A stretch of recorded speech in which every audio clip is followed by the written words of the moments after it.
Aos 12 anos de idade, eu fiz a minha primeira aula de culinária. A minha madrinha era professora de culinária na minha cidade, Belo Horizonte, e com isso ela fazia um doce muito bom de uma grande chocolateria. Pelo menos uma vez por mês eu ia até essa chocolateria e comprava um bombom, porque ele era caro, mas eu gostava muito. Então, pelo menos uma vez por mês eu comprava esse bombom. Quando ela começou a fazer esse bombom, eu falava, eu preciso de aprender a fazer esse chocolate que eu tanto gosto. Com isso, eu comecei a fazer aulas de chocolateria com ela. Logo que eu iniciei o meu primeiro curso de culinária, eu já comecei a fazer alguns bombons para vender na escola. Lógico que naquela época a gente não sabia calcular o custo, a gente achava que só dobrando o valor dos ingredientes que nós gastamos seria lucrativo, que na verdade hoje não é. E aos 17 anos eu cheguei ao ponto de vender umas 200 unidades por dia na escola. Na hora que tocava o sinal do intervalo da escola, já tinha fila de alunos na porta da minha sala querendo comprar os meus bombons. Já na faculdade, eu fazia um volume de trufas tão grande e vendia todos os dias que com esse valor arrecadado na venda dessas trufas eu conseguia pagar basicamente 2 mensalidades na minha faculdade. Eu comecei a produzir os meus doces ainda em casa, fiz um curso de manipulação de alimentos e me filiei a uma cooperativa de artesãos que tinha em Minas Gerais, para que eu pudesse emitir as minhas notas fiscais, fazer algo mais legalizado, já iniciando uma pequena empresa. Posteriormente, eu aluguei um espaço onde eu passei a produzir os meus doces e depois comecei a entrar numa outra carreira que seria a carreira de professora de culinária, e com isso eu fui me aprimorando cada vez mais, estudando um pouco mais em todas as áreas da confeitaria, e hoje eu ministro aula por todo o Brasil. Na época em que eu fazia os meus doces, que eu comecei nessa carreira de confeitaria, não existia muitos cursos disponíveis e nem bibliografia, muito menos a internet, que hoje todos têm acesso com bastante facilidade. Com isso, eu fui treinando, criando as minhas próprias receitas, aprendendo um pouquinho daqui, um pouquinho dali, e fui desenvolvendo o meu próprio receituário. Lógico que a gente pega uma base ou outra da confeitaria básica e em cima disso nós vamos criando outras coisas. Dentro da área da confeitaria, a gente acaba fazendo muita amizade com outros chefes, com outros confeiteiros. Eu tive um grande amigo que me incentivou a começar a participar de alguns concursos de confeitaria.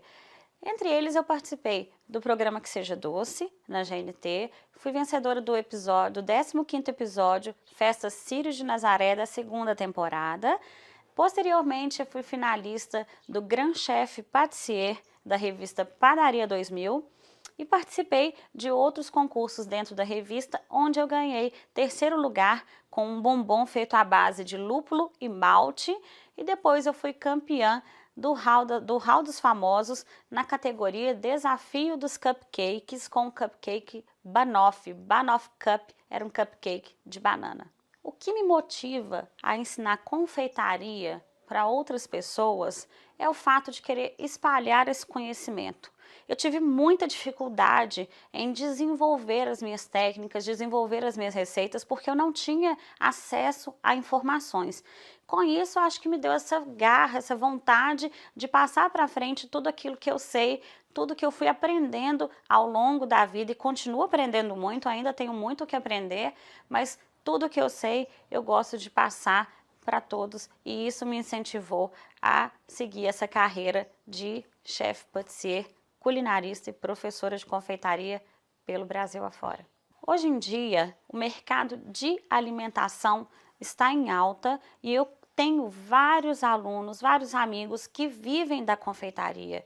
A produção de doces, tortas e tudo em geral, né, que abrange a confeitaria, está sendo muito bem remunerado. As pessoas cortam alguns gastos com talvez um pouco mais de diversão, mas A confeitaria, ninguém deixa de fazer um bolinho no aniversário ou encomendar alguns doces para comemorar, fazer um pequeno lanche. Então, todas essas pessoas que não sabem fazer, encomendam daquelas pessoas que se disponibilizam a fazer esses produtos e colocar à venda no mercado. Então, hoje em dia, eu tenho muitos alunos que vivem da confeitaria, que sustentam, às vezes, não só eles, mas como a família inteira, com o dinheiro que eles vendem os produtos.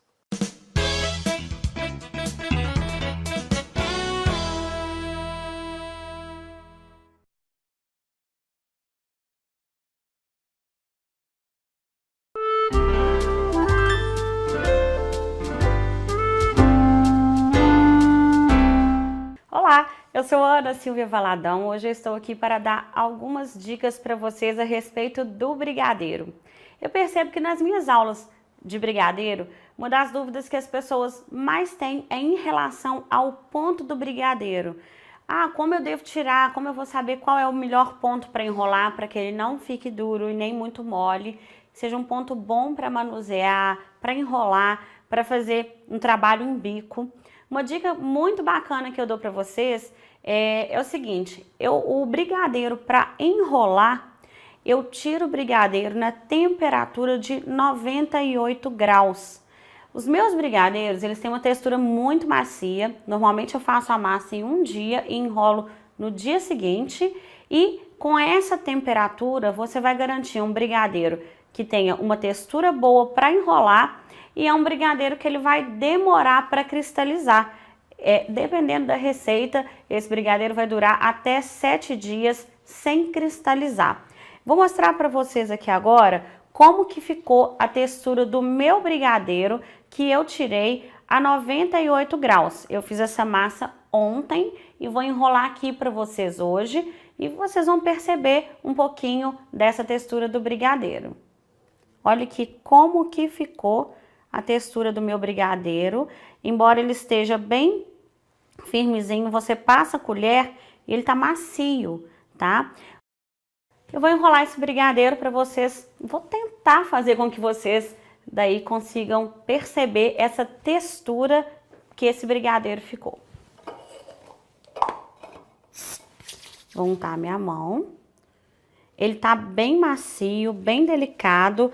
Brigadeiro, a gente não deve ficar colocando força na hora de enrolar, fazendo um movimento leve, porque senão ele começa a amassar e você fica ali com aquela massa toda a vida na mão, tentando deixar ele redondinho e ele vai acabar amolecendo. Só enrolei um pouquinho, já vou passar no meu confeito de chocolate, nas minhas raspinhas de chocolate e ficou um brigadeiro firme, não é um brigadeiro que vai achatar com facilidade e também não vai cristalizar.